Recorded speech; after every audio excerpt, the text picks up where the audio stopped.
have a discussion between ourselves which will look at some ways in which maybe we can move forward with food safety of fishery products and controls within the region.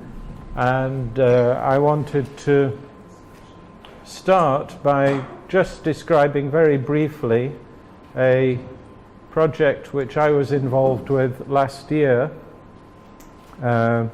at the beginning of last year, which was a study in the Pacific region concerning development and strengthening of official controls in small island states, to be able to look at ways in which they can maybe work on a regional level to strengthen their controls rather than everybody working individually.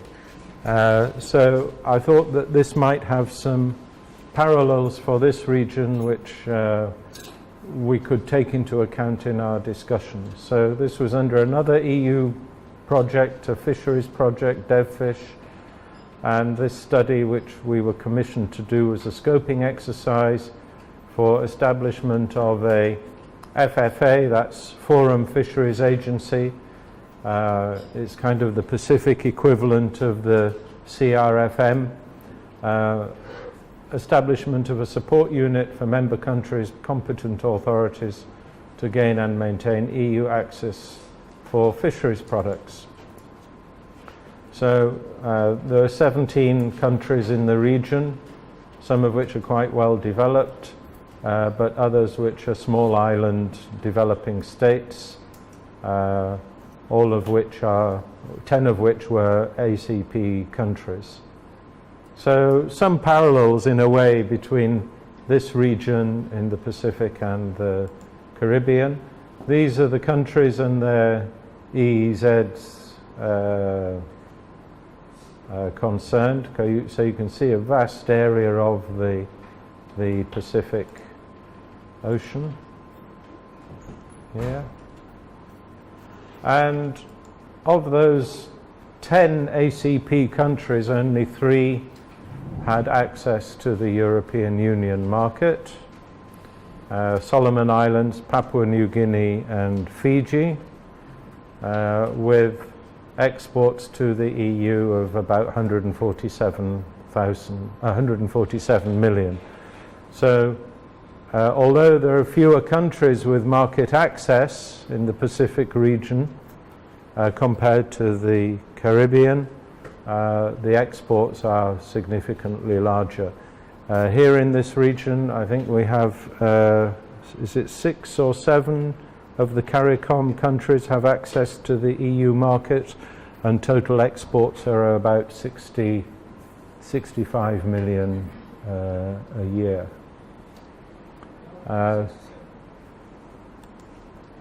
So the main issue in the fishery sector is, in that region, is tuna. There is a massive tuna fishery in the southwest Pacific. Total catch in the region, 2.6 million tons. Massive, worth over $6 billion. So it's a massive tuna fishery. So it's probably, I think it came out at something like nearly 60% of global tuna production. In the zones of those 10 countries, the total catch was worth about 1 billion by flags of all vessels. But their share in terms of the vessels which were flagged to those countries was only 200 million. So of the total catch value, the total stock, annual catch, these countries were only directly benefiting to the tune of about 3.3% of the catch. So this was the status of the sanitary controls, 3 with market access to the EU, 3 with competent authorities nominated in place and with some degree of control system, but had not yet managed to get themselves listed by the EU, and 4 of the countries where until this time they hadn't even been able to formally nominate which organisation was going to be responsible. So collectively they were very interested in developing these functions. They saw benefits in terms of improved access to markets and better prices, so that their own flagged vessels could access EU supply chains. Not necessarily by processing themselves, but a lot of the tuna in this region is processed in other countries, particularly in places like Thailand and Philippines and so on. And they would be able to sell to those countries fish which was caught under an EU regime, so they could then can it and sell it to the European Union, which was one of their important markets. So there was actually a premium price on yellowfin tuna caught by vessels with an EU authorization. You could get another $100 a ton sometimes for your fish if your vessel was authorized to supply the EU.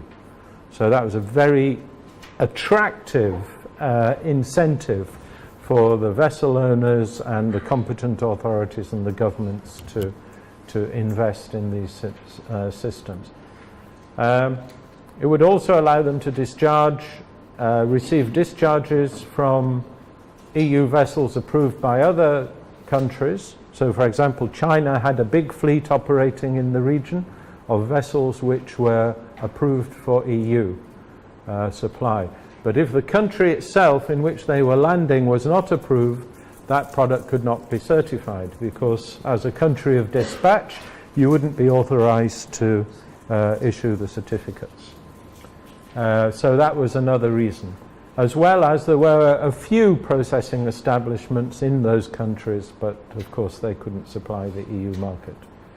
And then also to establish an incentive for expansion of their flagging operations, so that more of the vessels in the region would be flagged to those countries, because at the moment there was no incentive, because you would, if you moved from, say, a Chinese flag to a Kiribati flag, you would lose access to the EU market. And then also, not forgetting, improve food safety for domestic and regional trade, because ciguatera is also an important food safety hazard in many of the islands in that region. So you can see there are certain aspects of the rationale here which are also applicable in the Caribbean region. Challenges. Well, they face the challenges, of course, that many developing countries face in meeting sanitary conditions for international trade in fishery products, lack of or poorly developed or out-of-date legislation, particularly regarding their institutional framework, mandates, responsibilities, relationships between institutions, and the content of the technical regulations, omitting requirements for HACCP and traceability and so on. Limited technical capacity and human resources, not enough people with strong enough qualifications to do these jobs, lack of access to accredited laboratory testing, lack of political will or understanding at the level of policymakers, at the level of ministers, to put the appropriate resources for these things to be built up. Limited development and operating budgets, so there was insufficient money for people to actually develop these systems. So these are all very, very common issues which we come across all over the world, and I'm sure you're all very familiar with these constraints to the development of the control systems which you're operating. But there were some specific issues, because all of these impacts are amplified in microstates, in small countries. So these problems, which are difficult in reasonably sized countries, become almost insurmountable in small island states. The need in this region to deliver controls sanitary controls on vessels which are operating over vast areas of ocean, sometimes not even visiting the country of their flag state. That also is rather similar to here. And then the logistics of sampling and testing over such great distances were also major challenges. So the idea was to establish a regional competent authority support unit. It would concentrate technical skills within the region, which then could be available to several countries, increase the efficiency of inspections of vessels, because especially vessels which in the tuna business, they all congregate in certain locations for transshipment. So there are certain situations, certain locations where there is a common transshipment point where reefer vessels come in and meet up with several tuna vessels so they can all transship into that reefer and then it can take the product to market. So if you can put your inspection at that point, you can actually catch many vessels coming in, even though they may be flagged from different states. Increasing the quality of inspections, the efficiency of sampling and testing, and improved coordination and communication of data, particularly sanitary history of reflagged vessels. So it was rather similar to the IUU situation, where there was a lot of changes in flag of vessel, and sometimes keeping track of those things and the sanitary history of a vessel was rather difficult, which is the similar issue with regard to reflagging of IUU vessels. And then have a mechanism for delivering other technical assistance to the countries. So there are certain things you could do at a regional level, but there would still be a sovereign responsibility remaining with each state competent authority. They would have to retain responsibility for the legal framework of controls.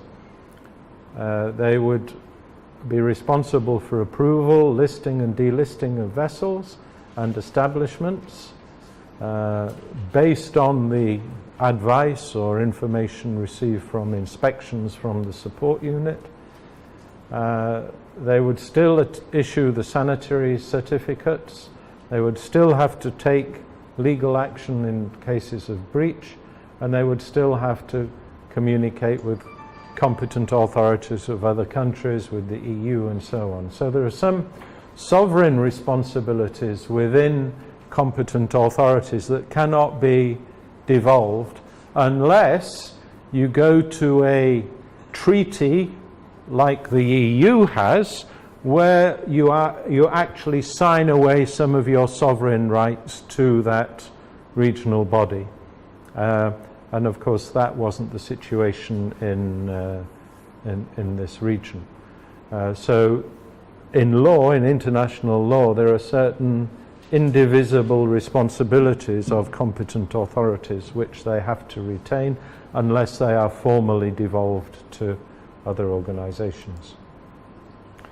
So we designed the functions and proposed the functions that this body, this regional competent authority support mechanism, would develop and manage a regional sanitary standard which would be equivalent to the EU standard for fishing vessels, so equivalent to Regulation 853, the annexes, that there would be voluntary inspection and certification of vessels to this standard by the support unit, so it would be acting exclusively as an inspection body, that it would take samples and submit samples for official controls and environmental monitoring, and would provide technical assistance to competent authorities for things like the inspection of shore-based establishments.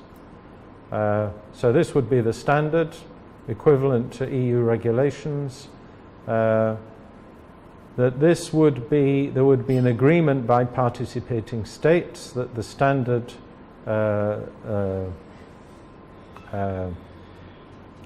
would be coherent with existing national requirements where those countries were already authorized, and that it would address the sanitary conditions on fishing vessels, freezer purse seiners and long-line vessels. And the idea we had was that there could be two standards. There would be a Class A, which would be your EU-compliant vessels, in other words, the ones which had HACCP and all of the specific requirements, and there could be a Class B, which would be a lower requirement. We designed, we tried to map out where the demand for inspection services was, where it could be located, in this case Marshall Islands, and that the system would be voluntary inspection on payment of a fee and issue of certification of compliance with the standard. And then we could publish a list of vessels which met the standard, and the flag states would adopt that list as their list of authorized vessels. Okay, that was the procedure which we came up with. So the inspection body would not be formally part of the competent authority, but it would be contracted or contractually linked to the competent authority via the regional body, and the results of those inspections would be adopted by the authority. Okay, we perform some other services, sampling and testing and contracts with laboratory and so on. We'd have to take steps to make sure that this was properly constituted and that its governance was up to scratch, so annual reporting. Crucially, the body would have to be accredited to ISO 17020 to meet the EU requirements. It is actually an EU requirement in Regulation 852, I think, or 853, that where it'll be 853, no, 854 for official controls of products of animal origin, where a inspection body is contracted by the competent authority to perform inspections, it must be accredited to this standard, so there was no way to get around that. And it would be subject to audit by the EU and also be subject to independent external audits as well. So the government would know that the support unit was performing inspections adequately, and they could adopt its list of certified vessels with confidence. It would need an MOU so that the regional body could guarantee to inspect vessels on request, provide inspection results and maintain accreditation status. But the important thing here was that the flag states would have to guarantee that there would be no listing of vessels for EU outside the scheme, because otherwise, you see, you'd end up having some vessels authorized by their own inspectors and some vessels authorized by this support unit. And there would then be a risk of other influences on some of those certifications which would undermine the scheme for everybody. So we stated the rule that if you buy into this scheme, you cannot independently list your own vessels. And you would also have to guarantee not to issue sanitary certificates for vessels flagged by you which were not certified by the scheme. So similar sort of thing. Okay, we looked at the finances of it. Well, it would need some money. We worked out it would need 2 or 3 million to set up, and it would take maybe, well, there'd be a certain cost, several hundreds of thousands of dollars every year to operate this. But based on what we discussed with vessel operators as reasonable fees, we worked out that there was a break-even point of about 30 vessels. So if you could get 30 vessels into this scheme, then it would start to pay for itself. And the vessel owners were more than happy to pay for this because, as I said, they could get up to $100 a ton premium on EU authorized products. So if there's a vessel catching 1,000 tons a year, well, 100 tons, $100 a ton makes $100,000 difference to them. So they would be more than happy to pay $20,000, $30,000, $40,000 for this service. So that was the proposal, and what we did is we took the proposal to the EU because they had to also kind of sign off on it, not in a formal way, but we discussed it with people in the Food and Veterinary Office, in Grange in Ireland, and in the European Commission in Brussels, and we gave them this presentation and explained it and answered their questions, and they saw no major barriers. They were concerned about the governance, of course, as they always are. And as far as I know, I think now the government of New Zealand is sponsoring the development of this system within that region. So this is just to say that things can be done on a regional basis. It's not to propose that this is exactly what is required in this region, but to say that we have to look at the needs and look imaginatively at some of the things that perhaps could be done better on a regional basis. So what I would like to do is open this up for a bit of a wider discussion.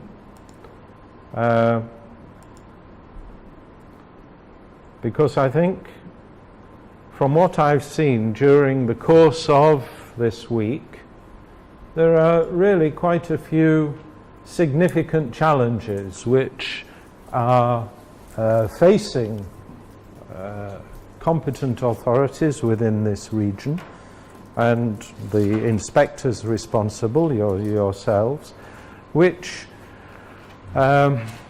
as we move forward and look for ways to strengthen and improve the control systems, could be areas where resources and effort could be focused.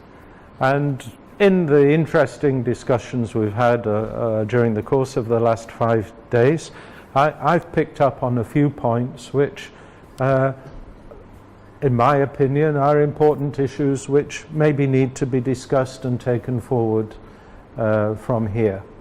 And I think it's important in training like this, it's not just a matter of, getting some new techniques and ideas about inspection, but there are important challenges ahead, particularly in terms of regional development via Cariforum and its various agencies in the region, where the control systems which we've developed are going to have to be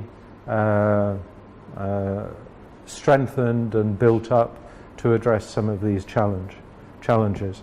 So some of the questions that I think we could discuss now, because as I say, I think it's important that you take things back and move things forward from here. There's a question, where do we go?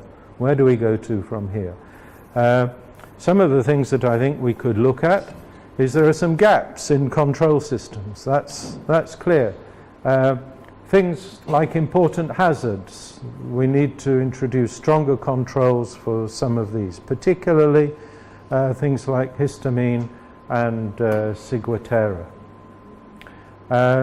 It's also clear that ensuring that HACCP is properly implemented and traceability systems are properly implemented is also a challenge. And there are many organisations, fishery business operators that that could benefit from a proper implementation of these systems, as well as consumers.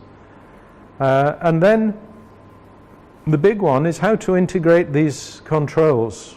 We've all worked in organizations where these control systems have been built up as vertical towers aimed at, say, the EU export market. But what about the controls for domestic consumers as well? And at the moment, many countries are operating essentially dual standards of control. In some countries, which I've seen in various places in the world, you see a great control system for exports to the EU and nothing at all for the rest of the sector.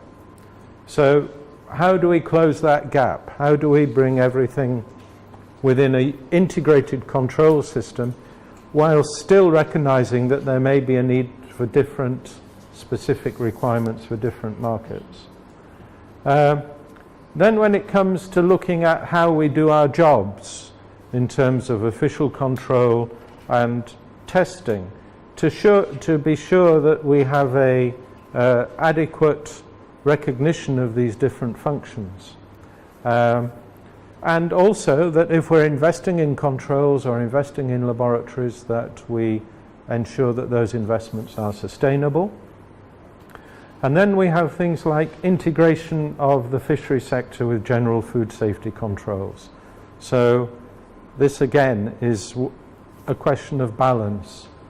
Many countries have developed really good export controls for fishery products, and now they're beginning to build up food safety controls in general, but there's going to be a need at some point to ensure that these systems are integrated. What kind of model are we going to adopt? Is it going to be a mixed agency model or a food safety authority? And then, as we see regional institutions coming along under Cariforum, we have CAFSA, for example, which is building up its capacities. What will be the functions of those organizations, and where are there opportunities for value added from regionalization of our controls and testing? So rather similar to the task that we were engaged in the Pacific region. So these are some of the things now which I'd like to open up to the floor for to get some of the ideas from yourselves, so that we can all benefit from this and maybe take some of these ideas back to our countries and work on them in more detail.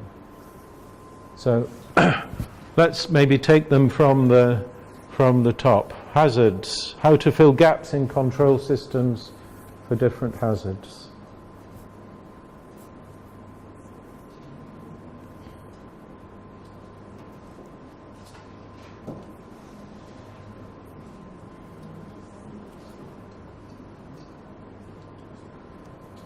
Someone, yeah, Julian. For my case, the cap is already straightforward, as you showed the equipment at the back of it. Currently, a major problem with the cap is just the entire island, there is no capability of testing history. Now, we have a country which thrives on large pelagics. We're looking at tuna, marlin, species of tuna, dolphin fish, and we don't have the capability of testing history, which is the main risk or hazard associated with this species. As we speak, we are an agriculture-based small island, less than 100,000 people-based country, into tourism, and now there is heavy pressure on fisheries and policymakers to fill in the gaps and create the incentives, economic activities for us to generate more. Okay. But there is potential in fishery products for export, especially as to prime markets. Right? But they are articulating that over and over that we are not ready as a country to go forward, but people in policy and politicians just do not get that. They think differently that you just have to do it. And I've laid out time and time again what it takes to do it. I'm not a chief, I'm not a, but I'm always very enthusiastic about it. So I write a lot about it and planning even ahead. Try to explain what it takes. And I think it's just doing it. So you have seen it for me this week, budget, the planning, the cost analysis. Things I have thought of but hadn't had the formula to put it in the way that maybe it should be presented. So simply as again, the first step, number one, is basic. Now, on the ground adaptation, your local fishing industry, we have not even done enough to assist them to get to an area where we could now implement certain legislation against them. Because it would be very unfair that we have not helped you to adapt, grow, or mitigate. But here we are coming with legislation. So I think this is in filling in the gaps. This would be one of the first things. Even as I speak now, like my colleague who something in January, we will be doing what we call it a tuna export kind of reconnaissance trip, scouting mission, where we will go to an exporter in Trinidad, observe packing and handling and so on. And we will follow the product all the way to Miami when it is delivered. So all of these things are things that are, even as we speak, in the pipeline of preparation towards recognizing or observing what are they doing, people who are certified, what needs to be done. Even if the US is not the EU, but still trying to look at based on HACCP principles. Okay. It's very close. So, I mean, I could go on and on about the gaps. This is the easiest thing in the world is to say things that you do not have, rather than tackle it. So sometimes I need ways to convince people who can afford us the budget to do what that is required. Sometimes we try to do so through the CRM mechanism, where they have sometimes more direct access to policy makers, and then annually we have more than once a year we have the ministerial forum and so on, where but ministers change too, so sometimes this minister may get the message and next year it's a different minister and he needs to get it. So these are different avenues where we can explain to them the resources that are required. But the best tool we have given us is doing the cost analysis, presenting it. I think most times have been the problem. We have not been able to activate the cost analysis in a way that they can understand. I mean, certainly we always encourage people to go for quick and cheap testing, such as this piece of equipment here, or such as test kits, or the Lovey Bond water quality kits. They're very, very cheap to buy and cheap to operate. And okay, you can't take official controls on the basis of them, but you can intervene in other ways rather than officially. And they do help a lot. And I agree with you that having better access to rapid methods in the hands of competent authorities is one way to be able to help more. What about the issue of ciguatera? Someone mentioned when we were discussing ciguatera the difficulty of getting information.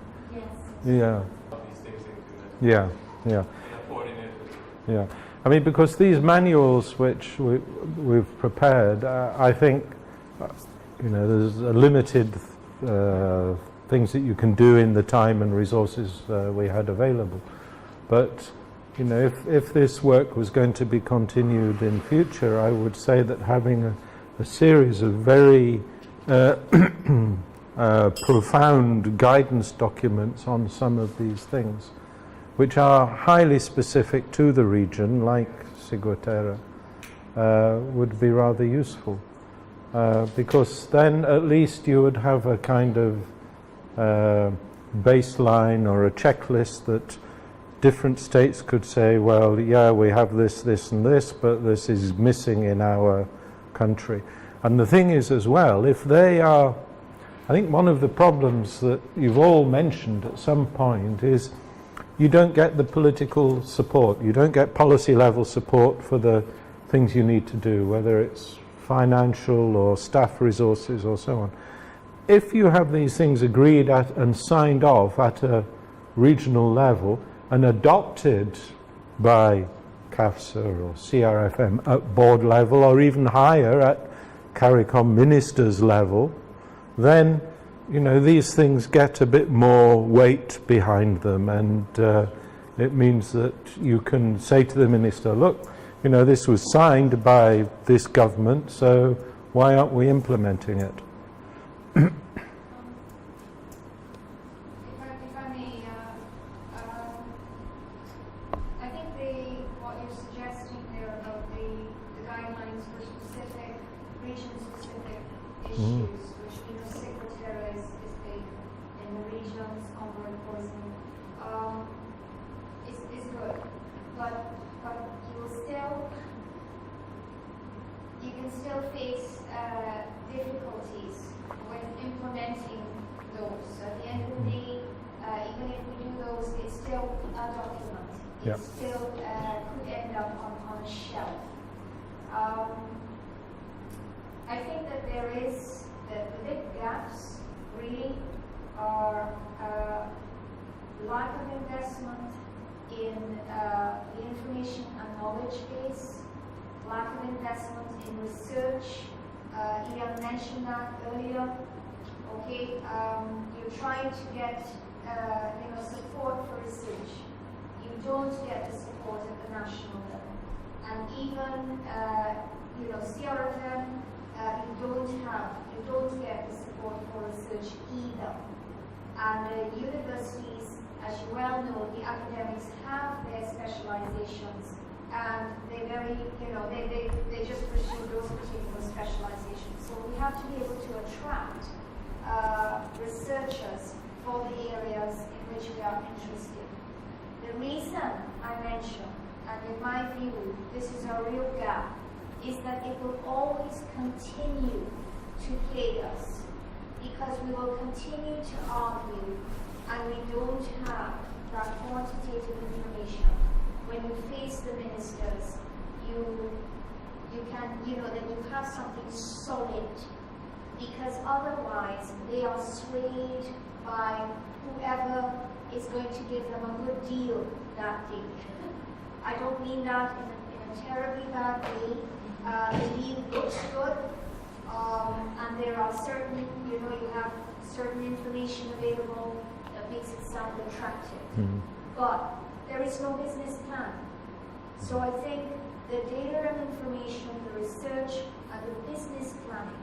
So you talk about gaps. Have we identified all the hazards for the region? Ian mentioned that. And how are we going to do it? It is through research. So maybe in the next, the next steps would be to work on the ones that we have a gut feeling are important. But how do we move from that? And even if we get those plans, they will look nice. They might be valid for maybe 5 or 10 years, but we are not putting in, we're not investing in some basic, systems to support an informed planning process and decision-making process. Because I think the government has a certain amount of budget, and we have to make sure we spend it properly. In a sense, they spend it. And they don't when they don't spend it properly, they're taking us in all sorts of different directions, and we will remain unfocused. Mm-hmm. So just, what I think what you're suggesting about the plans, I think it is a very good suggestion, because you can identify specific roles and responsibilities, mm-hmm. and who could do what at the regional level, who's best placed to do testing, who's best placed to do the controls, how we should set it up. It's a very good idea, but I think it's going to need some, a little bit of solid foundation for the governments to buy in at the end of the day. And whatever and the plans have to also propose reasonable systems that can be tackled. And with regard to that too, I mean, I think that you will get more attention for things that are hitting the revenue. You know, if they are in danger of losing foreign exchange earnings, that sort of thing, where the crisis elements are. So if you want to look at Sequoterra, you may have to look at it associated with some resource where the bucks are worth looking at. If you come with the approach we had, we're looking at a lot of patterns because a lot of times, for instance, they're involved in a lot of litigation, particularly when it comes to things like Sequoterra. When you link it to that and you link it to the safety of tourists, then it piques their interest. At the time when we were trying to put together the proposal, when you look at some of the basic things, when you look at the costs associated with that, having a system in place, most of it comes from litigation. Yeah. It's not like how much days you lost from work, wasting a month, some doctor can't give you, take a week or whatever. It comes from actual litigation, from tourists. Yeah. I mean, we in this business, in food safety, we all suffer from the feature that when we're doing our job really, really well, nothing happens. So nobody actually sees the job being done. And that is the same with all kinds of preventive health, you know, and why preventive health measures receive insufficient attention generally, because it is, you know, the diseases and the illnesses and which grab the resources. And it is a sad fact that food safety only gets onto the political agenda when people start getting ill. Also, I would like to add to what Tom was saying about the plans for the system, that in devising the plans, we should also include a business plan part of it, the budgetary aspect of it, so that people know exactly what this is going to cost. And also look at, for example, if you want to rationalize the testing, you said where maybe best suited to do certain testing and procedures. Instead of, you find individually each country might want to set up their own laboratory, which is going to cost a lot. Why we don't have one or two centers in the region where these can be set up, so that if you have a budget saying this is what is needed, then you can look and see where best you can even adapt some laboratories that are presently available and is already set up, instead of each country going and trying to set up their own. So Well, this is shocking that you say that. I can remember as far back as shortly after the harmonized food law. That was one of the things that we agreed at. We had a study tour, I think it was to Guadeloupe. A lot of all the chief chemists and stuff went in and said, well, this is what we're going to do. This island specializes in this, but it never happened. Yeah. But why not? I think You see, it's not in the interests of laboratory operators to say, let's downsize my operation and upsize some. They're asking the wrong people those questions. That's the problem. You know, this is why this point about ensuring a separation of official control and testing functions is absolutely vital. Because if you don't separate them, you get the laboratories driving the agenda. And this has constantly been the problem with donors and governments. They ask laboratories what they need. And of course, I want GLC MSMS, I want an HPLC, I want the state-of-the-art equipment, and I cannot possibly do my job without those bits of kit. And so, that's where they get the money. the questions about who does what on testing should be asked to the people involved in control, not testing. And then you start to get some sensible answers, because until these market forces about what tests are required, how many, where they should be located, what level of competence they should be done with, until you get those answers, you can't begin to plan where your laboratory testing capacities should be. And it's only your competent authorities that can answer those questions. It's only your control bodies that can answer those questions. The laboratories are service providers. So the laboratories should go wherever the demand says they should go.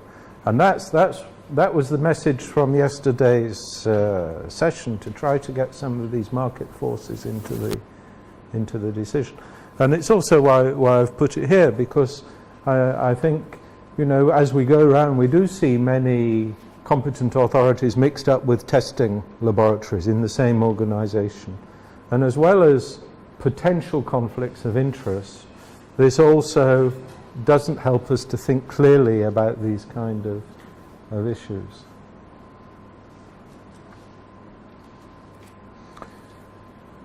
Okay, and what about this this point here about integration of fishery sector food safety controls with broader issues of food safety and the wider development of food safety functions?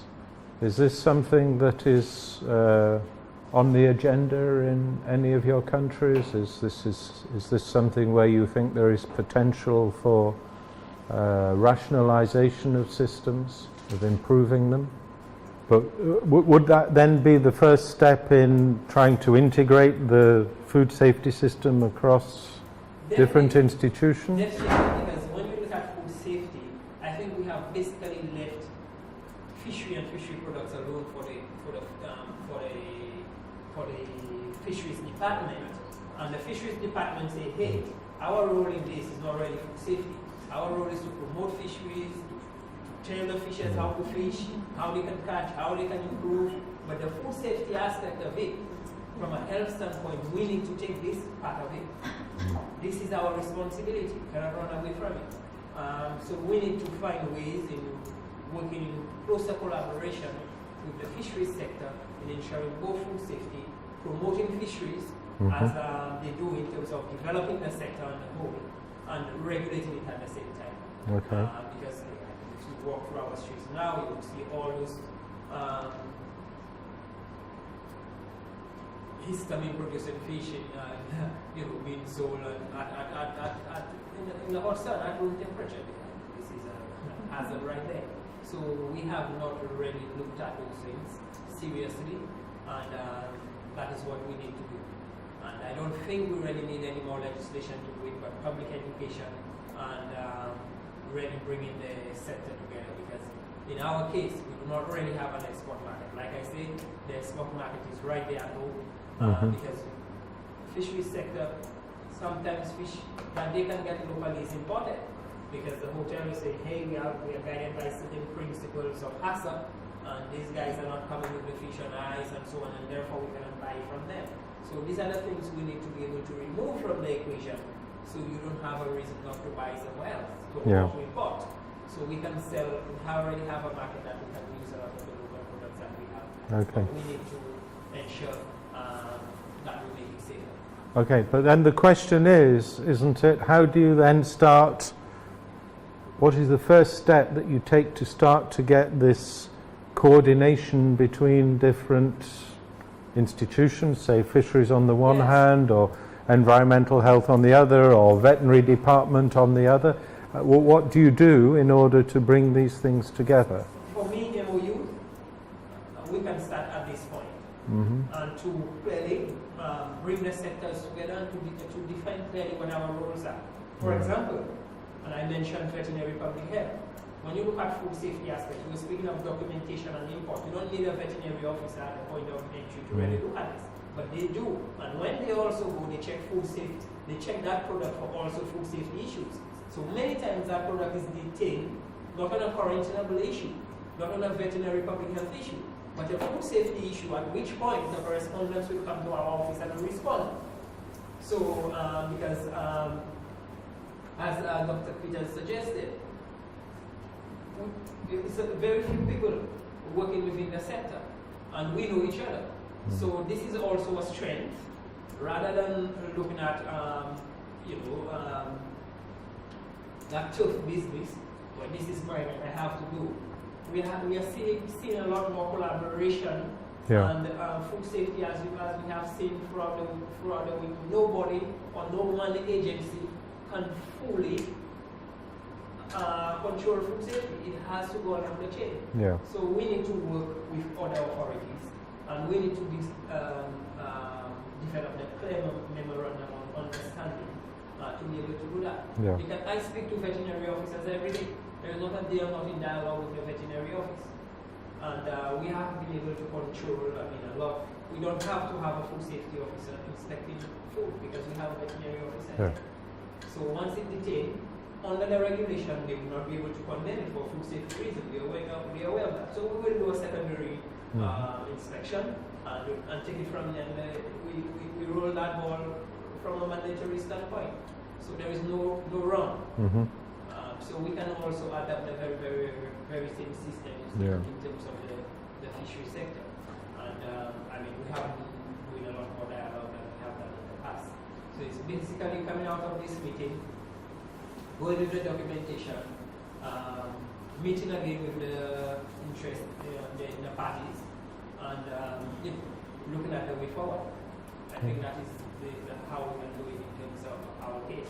Yeah. I think one of the, just to support that, to answer the question about the first steps to be taken, one of the roles of CASA is to actually organize the national bodies.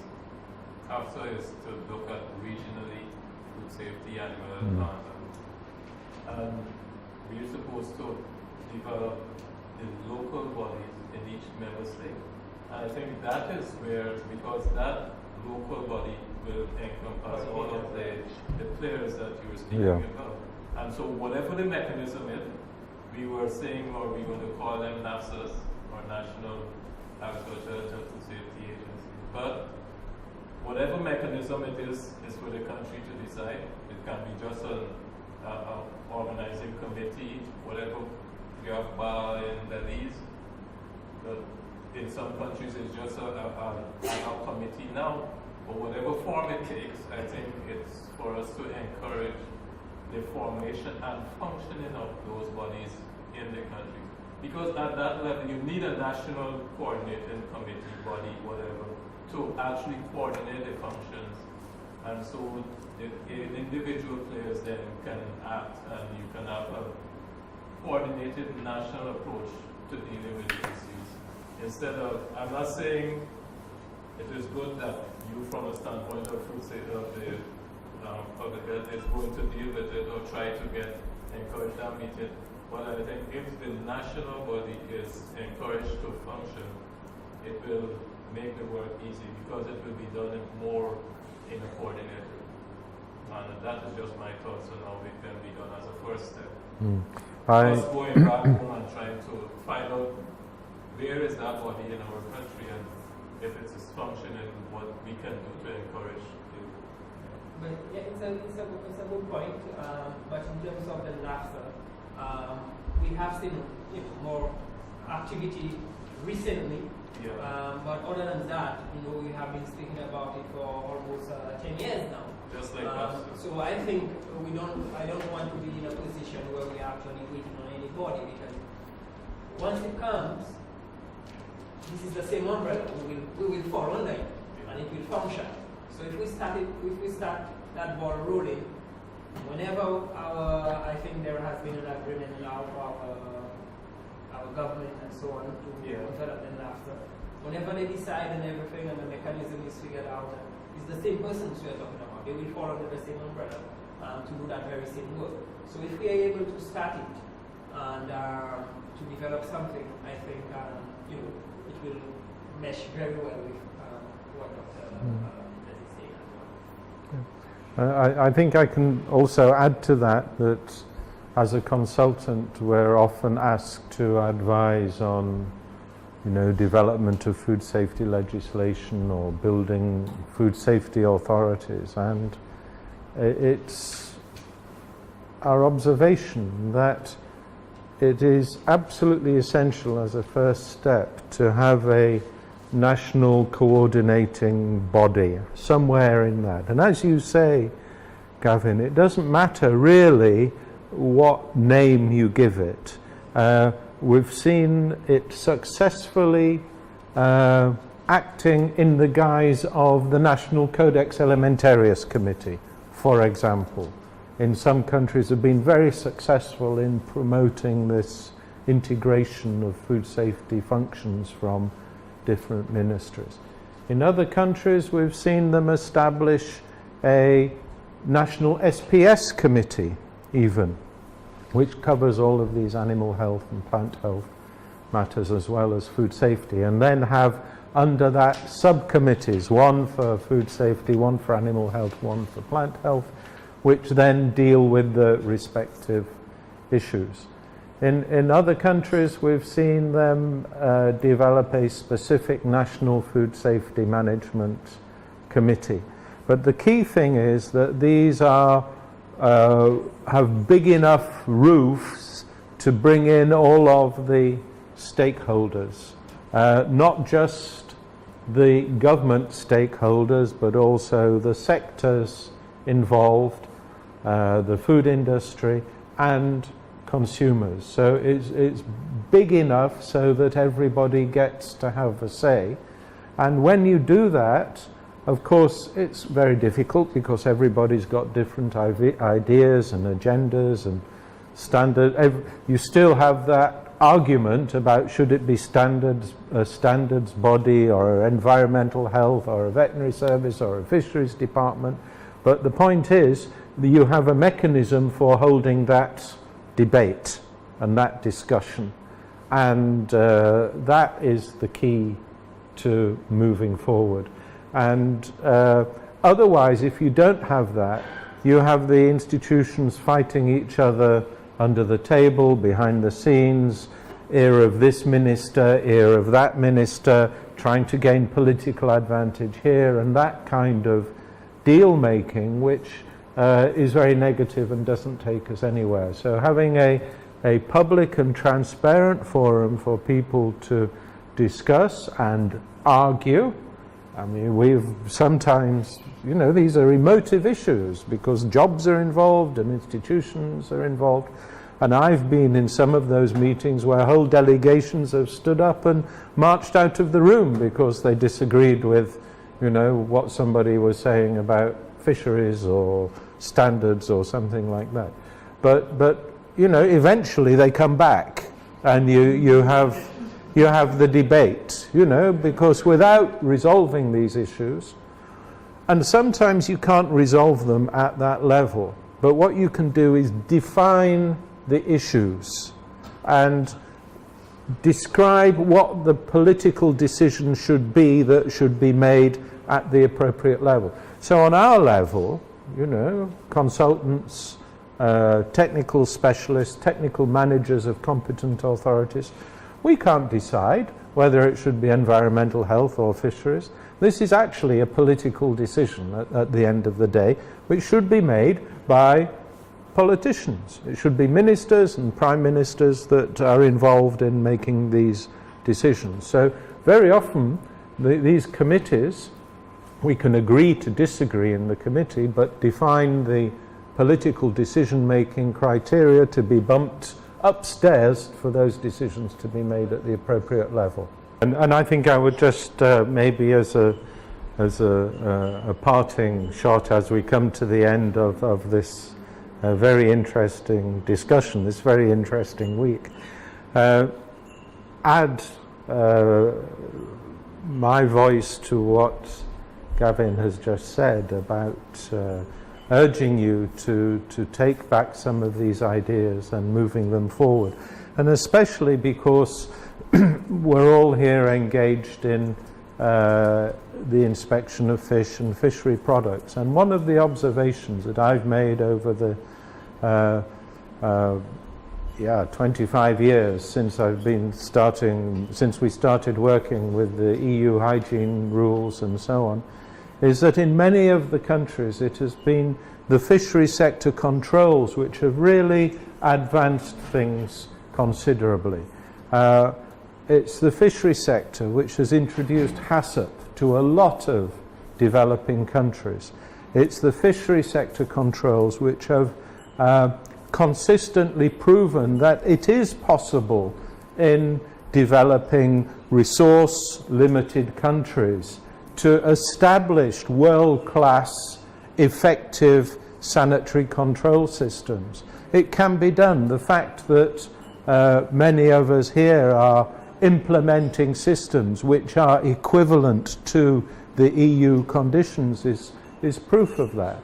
And so there is a certain weight of authority in the fishery sector because we have established the credentials that we can implement effective sanitary control systems to the highest standard. And sometimes I think that in fish sanitary controls we don't use that weight enough. We don't use that authority which we have proven to push harder against development of the overall food safety system. So I think we have an asset here. We have a weight of authority, a gravity, which perhaps we can use to greater benefit than just for the fishery sector, but by pushing forward this integration of the food safety system and leading that from the front. So that is my challenge to you all, how we would like you to take forward the information and the knowledge and experience you have acquired this week to try and apply it in the future in your own countries. And in that task, I would like to say I wish you all the very best indeed, and to thank you for your attention, and I look forward to the possibility one day of working with each and every one of you again. Thank you very much. Yeah.